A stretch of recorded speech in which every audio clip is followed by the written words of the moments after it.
Guru's grace is all I need. To the usual query from Maharaj, the visitor from Calcutta gave the relevant information about himself. He said he had been interested in self-knowledge for past many years. He had met almost every well-known saint from northern India and many others not so well known. Hearing this, Maharaj smiled when this was translated to him. He added that he had studied all the principal Upanishads and various commentaries on Gita in English and Bengali by different scholars. He was quite well versed in Sanskrit language and had studied most of the traditional scriptures in the original. He felt all he needed now was the Guru's grace. He also said he had read I Am That and was so deeply impressed with it that he had selected Maharaj as his final Guru and he would not leave Bombay without receiving his grace. And there was also a time limit within which Maharaj must bestow that grace because his leave would expire on a particular date and he had already booked his return ticket for Calcutta on a certain day. By now, Maharaj could not restrain a very broad smile.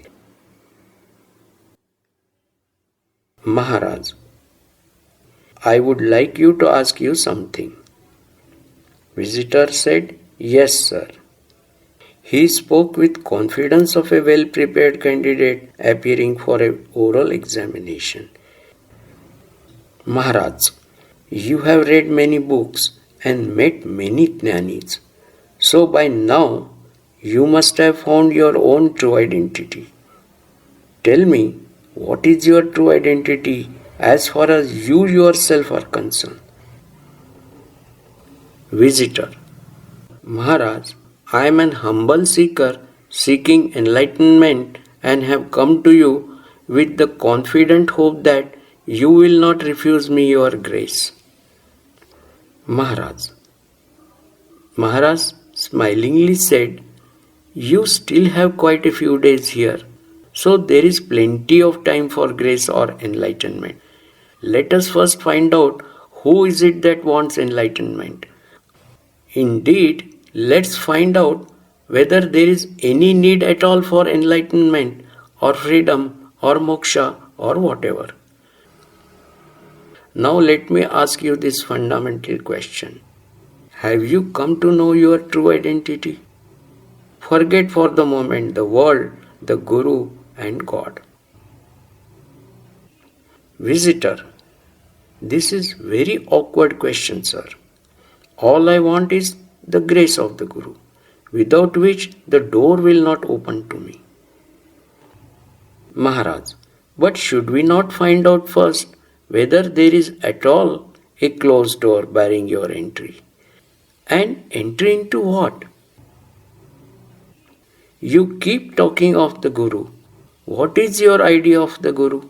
You see, unless these basic questions are first answered to your own satisfaction, how can we proceed? Therefore, I repeat once again, after so many years of study, have you been able to find out your true identity? This you who is seeking the Guru's grace in order to attain enlightenment? Visitor, Sir, I am sorry to say you are making me very confused. All I can say in answer to your question is, I don't know.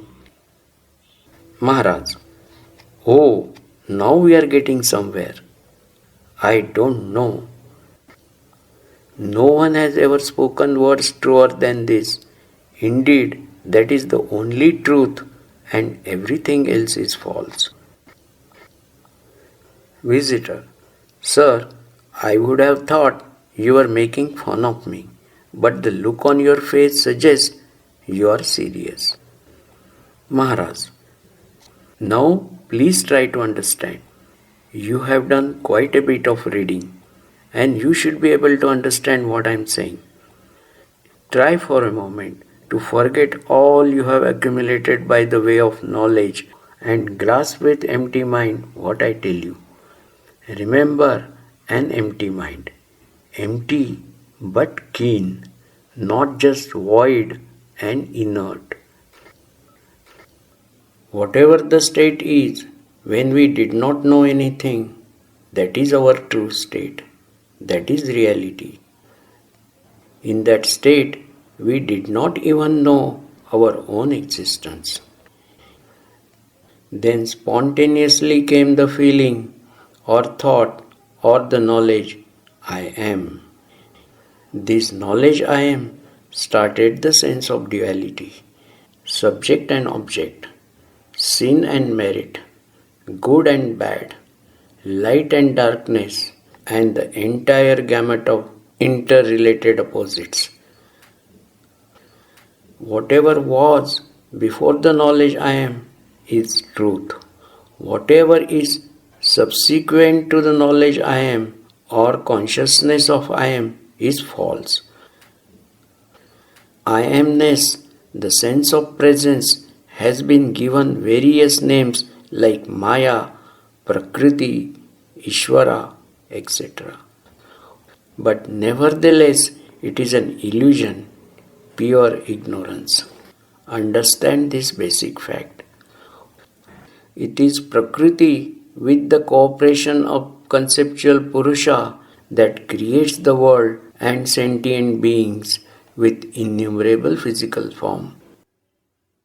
It is Maya in action that makes consciousness, and it is the consciousness that gives sentience to the sentient being.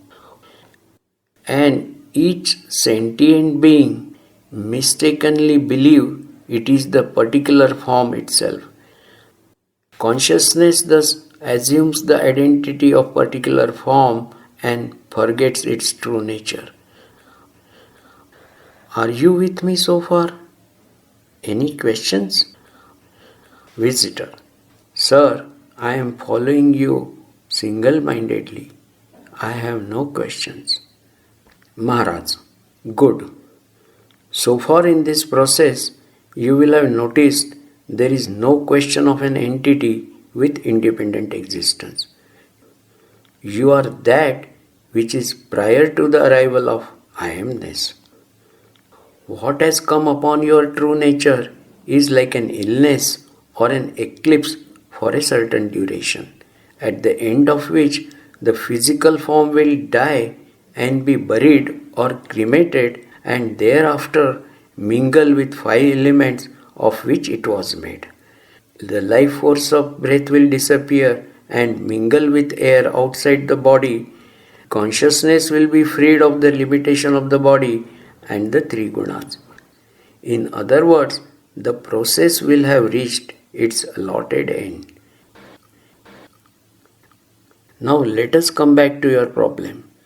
Who is it that needs Guru's grace in order to attain liberation? And liberation from which bondage? Visitor: Maharaj, you have turned the problem around 180 degrees.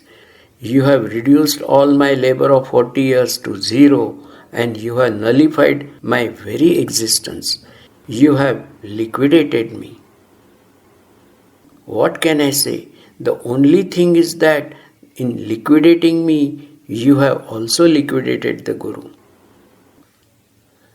Maharaj: Not really.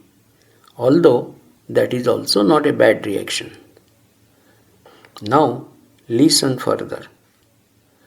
The trouble is that you look upon yourself as an individual entity with a physical form, and you also look upon the Guru as another individual entity with another form, albeit with something extraordinary in his head or heart or somewhere which makes him an enlightened person, but nevertheless a person all the same. This is the real mistake. The Guru, however, has realized that he is the ultimate reality.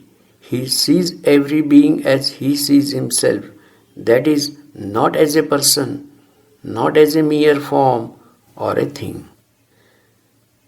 The other mistake is that the seeker, as an entity, expects to learn and understand something. But how can a mere conceptual object understand anything? What actually happens is that the understanding as such makes the seeker disappear. The individuality of the seeker gradually disappears, but in the process, the Guru's grace, which is always present like shining sun, becomes one with consciousness. The sooner the identification with body as separate entity is lost, the sooner will the Guru's grace bloom in the consciousness of the disciple. And then he will realize the Guru is none other than the consciousness within. And it is the consciousness, when pleased with the faith and love of the disciple, will act as the Sadguru and unfold all the knowledge that is necessary. However, there cannot be any progress if you continue to regard yourself as an entity or a person and expect the Guru as another entity to give you some homework to do, and when that is duly completed, and to award you a sort of certificate or something on a platter as liberation. This whole concept is misconceived. You must realize the true significance of the Guru and his grace before the ever-present Guru's grace can smoothly and naturally flow towards you. The true Guru is within you and is ever present. The visitor sat dumbfounded for a few moments. When he could find words, he said, "Sir, you have opened my eyes and made me see the falsity and futility of what I consider to be knowledge and sadhana. I have no words to express my gratitude to you." He prostrated before Maharaj and left, an humbler and wiser man. An humbler and wiser man.